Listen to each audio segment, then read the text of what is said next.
Brian says that there was a time he knew everything about the sky. He was so fascinated by it that he thought that sky was the future. He wanted to join NASA, which he did, but in 2008 the budgets crashed, leaving NASA in the hands of billionaires and satellite pirates, who were drunk with the idea of ruling the world. Brian left military and worked as a contractor for one of those billionaires, Carson, and he lost his job, and almost his life, when he was in Kabul, where he broke 18 of his bones with both legs. Carson has given Brian another chance at redemption, and he is brought in Hawaii. Brian meets Woody on the plane and tells him that he is about to go on his second gig with Carson. Brian would be delivering a blessing on a pedestrian gate. Hawaiians welcome the American Air Force, and Brian reunites with Colonel Lacey, who jokes about Brian's inability to walk properly after his incident in Kabul. Brian notices his ex-girlfriend, Tracy, and is also introduced to his Air Force liaison, NG, who is known for being a fast learner, high achiever, and is also one-quarter Hawaiian. Before NG could properly introduce herself to Brian, Tracy interrupts them and asks Brian if he's holding up well or not.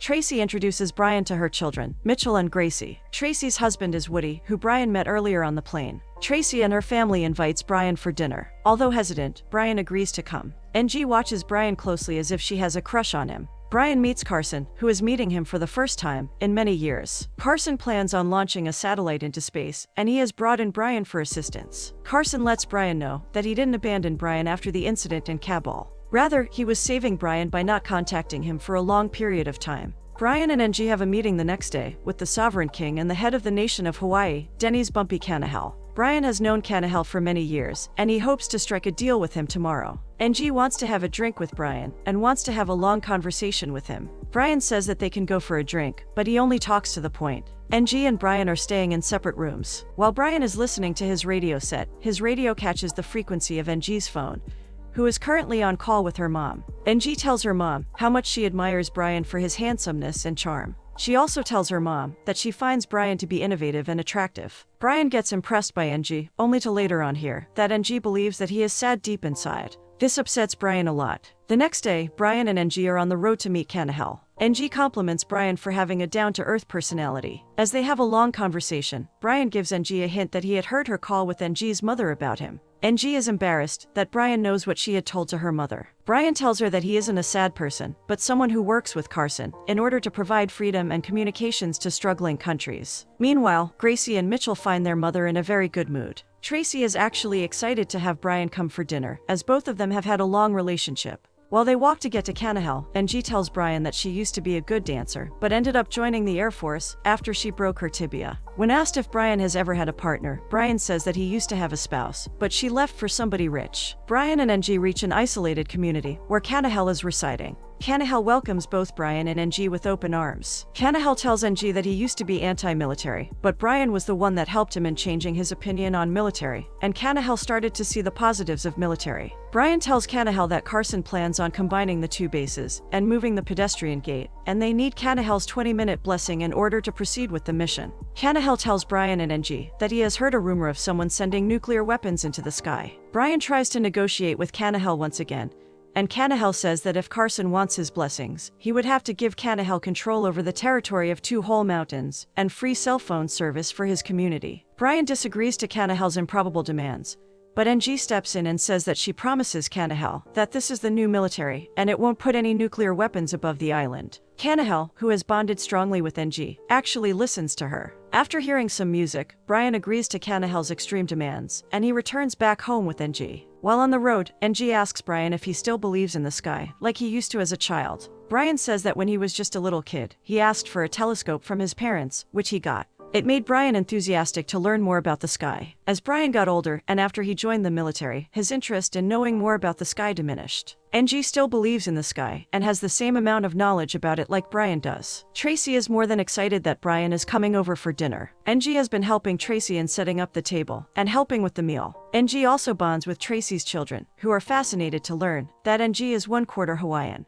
Brian arrives at Tracy's home and apologizes to her if NG has been annoying her in any way, to which Tracy says that she is glad that NG arrived, as she has been a great help to her. Brian is happy to see that Tracy has a happy family. He notices a photo frame that includes 2 separate photos of Woody and Tracy. When he takes out the photo of Tracy, he finds out that it was folded in half, and the other half of the photo had him in it. Tracy catches up with Brian and says that Woody is an excellent father and husband, although he doesn't speak that much. Tracy says that she remains stressed out most of the times because of her work. Both of them reminisce about how Tracy used to be very romantic when they were in a relationship. Brian says that he can't remember why both of them broke up. Tracy says that Brian does know the reason, and he is just avoiding the past. Tracy says that Brian was supposed to show up for vacation at San Francisco with her, but he bailed out, eventually becoming the reason for their breakup. Tracy gets emotional by saying that she really wanted to have Brian in her life and she loved him dearly. Tracy tells Brian was a workaholic and used his work to avoid his relationship with her. Tracy says that she eventually got into a serious relationship with Woody in spite of Brian and tells him that he can't just let people go like that.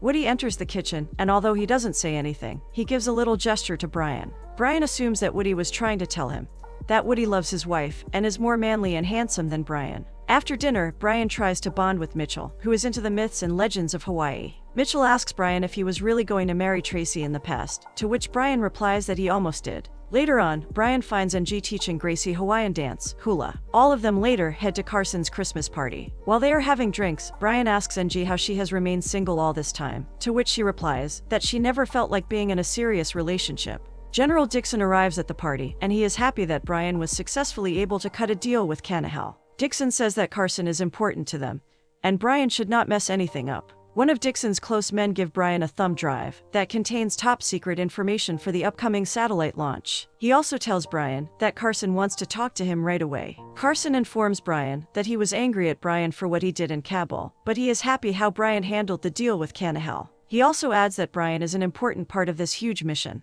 Later that night, Carson asks NG for a dance, to which she readily agrees. Both of them dance for quite some time, and everyone at the party seems to have a good time. Brian connects the thumb drive to his laptop and finds every information regarding the satellite that would be launched soon. NG, who is in the next room, tells Brian that she loved dancing with Carson. When asked if NG wants to come over to Brian's room, NG doesn't wait for a second and joins Brian for the night. NG notices a lot of stickers on the back of Brian's laptop, and Brian tells her that every sticker is somehow related to a project Brian ever has been a part of. One sticker is related to the Helena project, in which Brian was given the responsibility of sound transducing. This excites NG a lot as she loves the Helena project. As NG gets close to Brian, he moves back, when he suddenly remembers the dreadful incident in Kabul he was a part of. Brian says that he was one of the mercenaries in Kabul, and he didn't care when the missile was about to hit the place he was standing at. Brian confidently says that this is the first night when he is truly happy that he lived. NG is in awe of Brian, who moves close to her, and they end up kissing.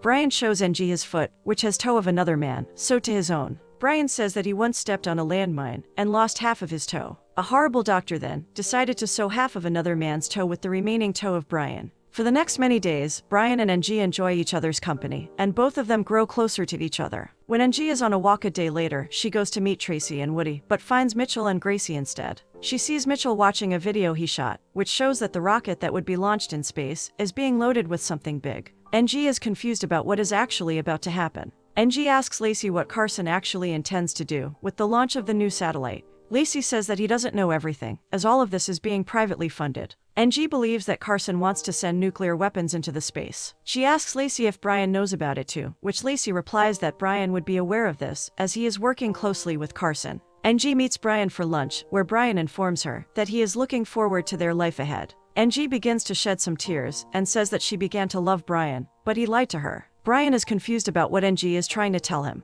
NG says that she knows what Brian knows. Brian thinks that NG is referring to their new relationship, but NG is referring to the rocket launch. NG says that Brian lied to her and the rest of the Hawaiians as he knew everything about the launch and how it is going to carry nuclear weapons into the space. An upset NG leaves Brian, who goes off on her as well. Brian says that NG won't make it big in her career with the attitude she had just shown. NG says that she can't believe that she was babysitting Brian this whole time. Woody returns to his home and asks his family members what they have been doing all day. Tracy asks Woody about his work that day. As Woody doesn't talk that much, Tracy says if he has anything more to say to his family. Woody avoids more conversation and goes to change his clothes. Woody tells Tracy that the communication gap between him and her is all Brian's fault. Tracy lets Woody know that both of them had problems long before Brian came back. Tracy tells Woody that he never opens up to her about anything, and silence is what making their marriage fall apart. Woody decides to leave his home, and before he does, he almost wrecks his beautiful lawn. The next day, Tracy comes to meet Brian, who has one last meeting with Cannahel before he goes to work. Brian says that Woody is an excellent father, and he has enjoyed the presence of Tracy's children. Tracy says that Brian came back for a reason, and there's something you should know before leaving. After a serious conversation, Brian is told that he is the father of one of Tracy's children, Gracie. Brian gets extremely emotional. He asks Tracy if anyone else knows about this, to which she replies that she hasn't told anyone, other than Brian. Tracy tells Brian that Woody left angrily last night. Brian bids farewell to Tracy and her children. The ceremony of the blessing of the new pedestrian gate takes place successfully. Brian and NG are taken by one of the officials, indicating that the launch would be taking place now rather than later. NG refuses to be a part of all this, but she can't do anything right now. The launch is about to happen in a few moments, and Carson desperately needs Brian right now. Brian learns that someone is trying to hack the launch and prevent the satellite from going into outer space. Brian with his former colleague, Roy, try to figure out who is trying to hack the launch and stop the hackers from preventing the launch. Brian learns that it is actually the Chinese who are trying to hack the satellite's code and preventing it from reaching the outer space. Brian and Roy are successfully able to get rid of the hack, and the launch takes place as it was intended to. Satellite is now in the orbit, and everyone, most importantly Carson, is enjoying this monumental achievement. Brian notices how this has impacted NG, and thinks about all the nuclear weapons Carson has sent into outer space. Brian asks Roy to help him in sound transducing the satellite. Roy says that it's a terrible idea, as spoofing satellite with sound could destroy it immediately. Brian orders Roy to just do what he is being told. When the sound is released, the satellite's functionality is disturbed immensely, to the point where it becomes malfunctioned. The satellite explodes into many pieces. Brian did all of this for his love for NG. Knowing that this could affect his life now, Brian decides to leave right away. NG tries to stop Brian, as she doesn't want him to leave without her. Brian says that NG has to avoid him, because if anyone finds out that NG was a part of the satellite's destruction, her promising career would be shattered. Brian meets Carson, who is starting to believe that Brian did all of this as a way to get revenge after what happened to him in Kabul. Carson says that Brian can't stop him, as he will just build another rocket. Brian says that he couldn't have let Carson just send nuclear weapons into outer space. Carson promises to make Brian's life miserable. Dixon has a meeting with Brian, who is not happy at all with Brian's action. Brian explains to him that Carson was going to send nuclear weapons into the space. Dixon says that Carson was their highly valuable partner, who helped with most of the fundings, and Brian just ruined everything. Dixon says that he would be prosecuting Brian, and also orders him to stay away from NG, as she is one of the Air Force's brilliant team members. NG deeply misses Brian, and on the other hand, Woody is missing his wife. Brian goes back to meet Tracy, and learns that Woody has sent her a letter. In the letter, Woody lets Tracy know that he hated how Tracy changed her behavior when Brian came back to Hawaii, but he doesn't want to hate, as it isn't good for him. Woody further adds that he wants to come back to Tracy, as he believes he is a much better option as a husband to her. Gracie enters the kitchen, and she nervously stares at Brian, indicating that she knows that Brian is her real father. Brian suggests that Tracy should get back with Woody, as he is the right guy for her. Tracy, in turn, suggests that Brian should get back with NG, but he believes that it won't be possible now, considering everything that has happened so far. The next morning, Woody returns and hugs Brian. He lets Brian know that he is aware that Brian is Gracie's real father. Brian says that Tracy, Gracie, and Mitchell are truly Woody's family and not his. Woody reunites romantically with his wife and gets together with his children. Dixon meets with Brian once again, where he and the rest of the team compliment Brian, as he was right about Carson sending nuclear weapons into Sky. Apparently, Carson wanted to arm America with weapons of his own. Carson is arrested soon after. Brian goes to reunite with NG and says that he really wants to get to know her and share life with her. Both of them kiss each other and decide to give each other one more chance. Brian, later on, goes to see Gracie, who is practicing Hawaiian dance with other students. Knowing the reality, an emotional Gracie runs to her real father and hugs him passionately.